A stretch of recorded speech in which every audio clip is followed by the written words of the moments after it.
Today, I want to cover the essentials of car camping. Now, this is my opinion only, what is essential to me, and everybody is different. Everyone has a different sense of what they need in order to feel comfortable. Well, everyone's different, and you should decide what you need for yourself, but this might be a guide if you've never done car camping or even any kind of camping, and you might be able to use this as a list. My recommendation is that you go car camping with what you have, and then that if while you're out camping you're thinking to yourself, oh, I'd really like a folding chair instead of sitting in my car seat, or instead of sitting on the picnic table bench seat that the park provides, you realize that you would really like to be sitting in a swinging camp chair, then you go and purchase it. You can always get to an REI or a Cabela's or Bass Pro Shop or a Walmart. What do you need to do when you come home from camping? There are certain things that you will want to do and take care of when you first arrive home. And depending upon how hot it is or what the weather's like if it's pouring down rain, you'll want to hold off for later. One of the things I can tell you is that your camping gear can be damaged by keeping it in your car. It can be damaged by heat and sun if you leave it in your car for long periods of time. So if you do still have a sticks and bricks home base, you'll want to unpack your car. If you don't, obviously you're not going to. You're going to leave it in there and replace it when it gets damaged.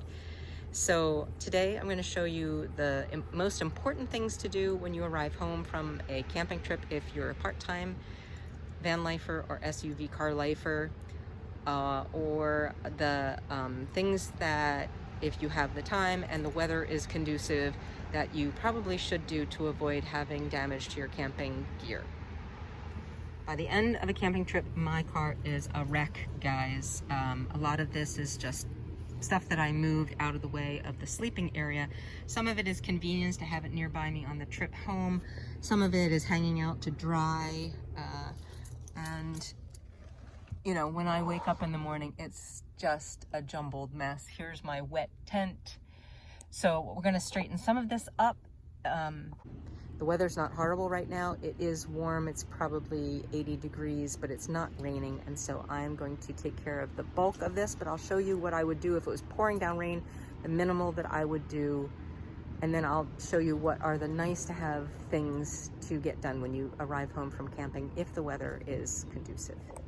So if it's not raining when I arrive at my home base, one of the first things I want to do is get rid of anything that's in my car that is wet. So it was raining last night. I had an umbrella that was wet. Now this happens to be dry right now, but if this was still wet or even slightly damp, I would want to open it up inside the house to dry out. And I'm not going to want to wait to remove any of my trash. We don't have bears in my area, but I don't like the smell of trash in my car. Now, because I used my hatchback tent last night and it poured rain, one of the first things I want to do is pull out my hatchback tent. If it's pouring rain at my home base, I'm not going to be able to set it out. I guess fortunately for me today, it is not raining. It is humid, but this will dry out. I'm just going to lay this over my railing.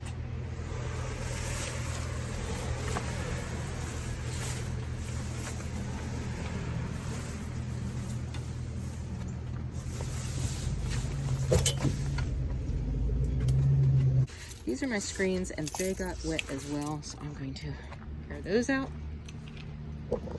Something else that you should do immediately, no matter what the weather is get rid of your food. Don't leave your food or your cooler in your car, so bring that inside.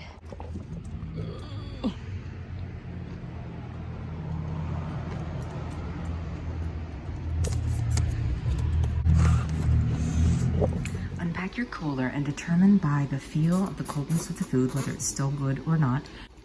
I always line my cooler with a bag in case something leaks and I can just throw the bag away. Take note of anything you didn't eat while you were on the trip. Most likely it's something that you probably won't take again. Like I brought an apple and hazelnut butter as a snack, but it wasn't convenient for me. It's a messy snack, and it wasn't convenient for me to cut up the apple and dip it into an almost empty jar of hazelnut butter. It would have gotten all over my fingers. So that was probably not a good choice to bring camping. Then if nothing leaked in my cooler, I just leave it open to air out.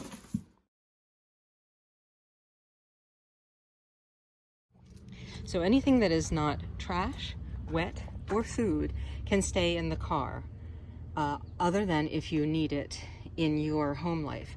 So for instance, if it was cold, I would have to bring in my comforters because these go on my bed. But it's not cold, so I don't need them. I can leave them. Now, something else you need to consider, if you have any candles, like these are citronella candles for mosquito control, if it's very hot out in your hot car, they could melt and make a mess. So I'm going to bring those in as well. Let's bring in this towel. I might as well hang it over the railing.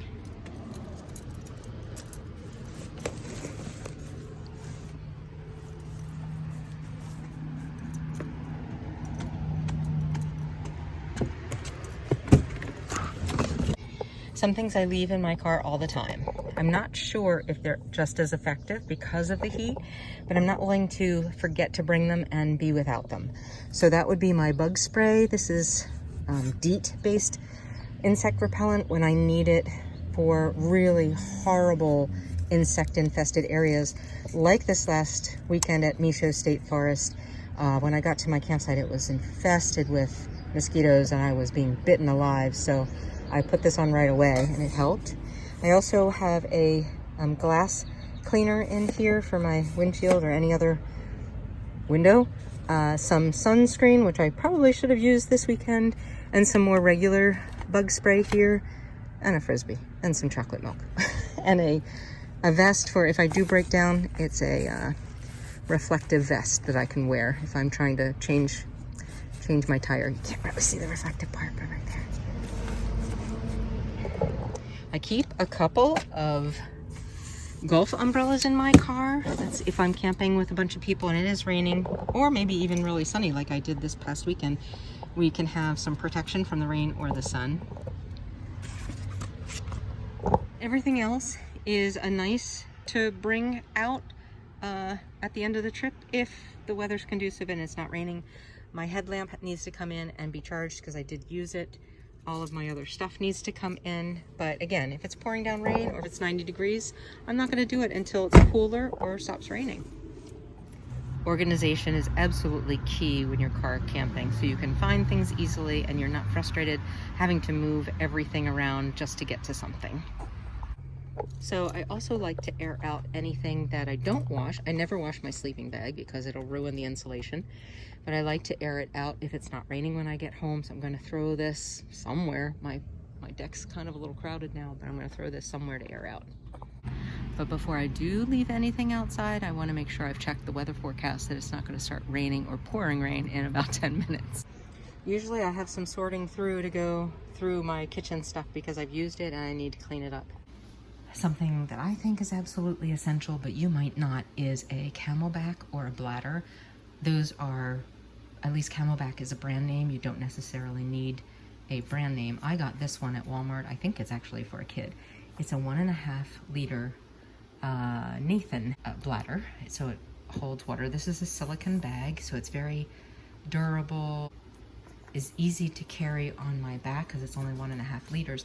But this way I don't need to carry a plastic bottle to stay hydrated while I'm hiking, which takes up a hand. And also, you know, when you're holding something in your hand constantly, your hand gets fatigued. This gets strapped onto my back like a backpack. And it has pockets in the front, so I can put my phone for my camera.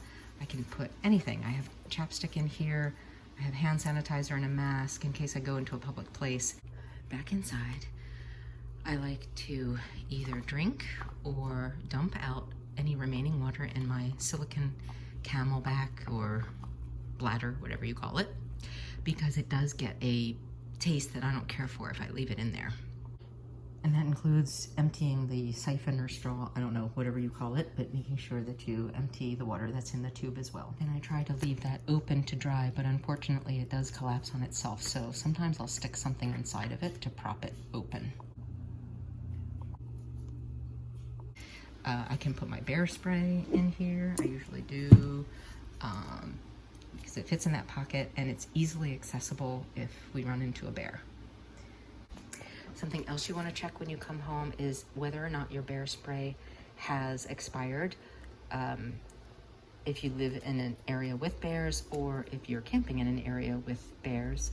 And there is an expiration date somewhere here. It's on the bottom of mine.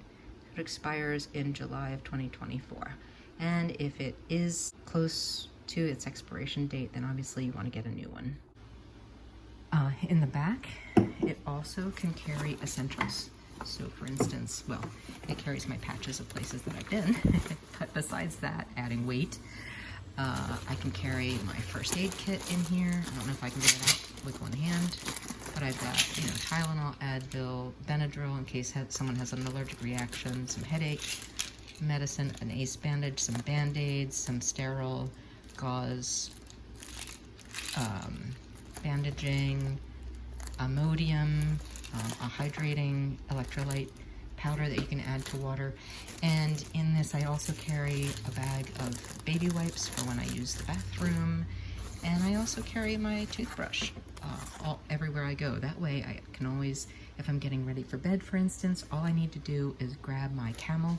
It's got everything in it I need, brush my teeth, go to the bathroom, take any medication, and I'm all set for bed.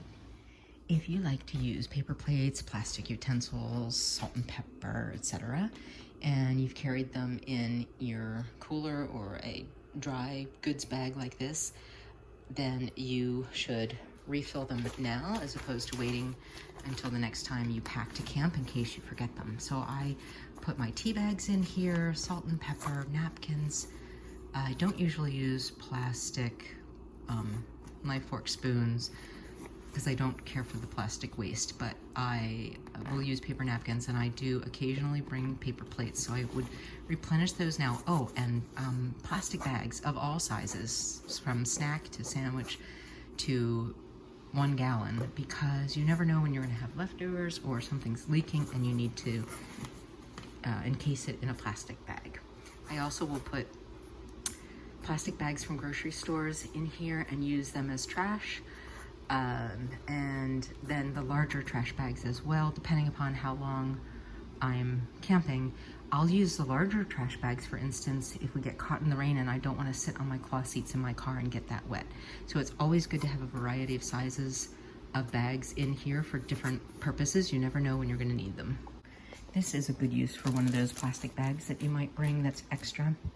Whenever I get either a campground map or you know, for a state park or this is Michaux State Forest, for instance, or a hiking trail map from the state park office or the forest district office, I'll immediately put it into a plastic bag so that it doesn't get wet. It's important to put certain things back where you always keep them, like here are my keys, and I'll put back my debit or credit cards that I took while camping. I usually don't take my purse. But as soon as I get home and think of it, I put all of those things that I need on a daily basis back into the place where I normally keep them, so that I don't drive away to go to work and find out I don't have my debit card for lunch.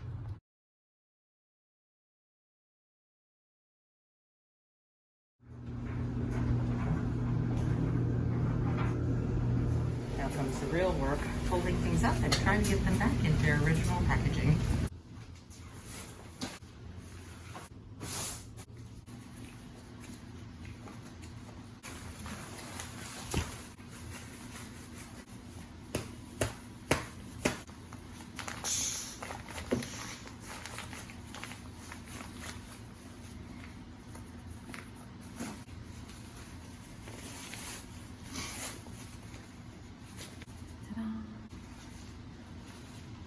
Don't forget to text the people you love or that love you the fact that you are home safe.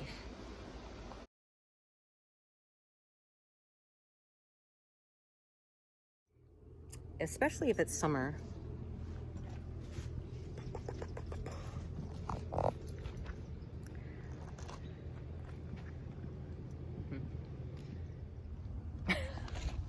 I just recorded a whole segment, guys, and I didn't have the record button on. Can you hear this? This is my thumb rubbing the microphone. One of the things I can tell you is that your camping gear can be damaged by keeping it in your car or your RV, not your RV, Oops, wrong way. How do I change this? And there's no way to film this and do it at the same time. Oops. And, you know, it doesn't, what am I trying to say? Is, oh, takes your breath away. It's so smelly.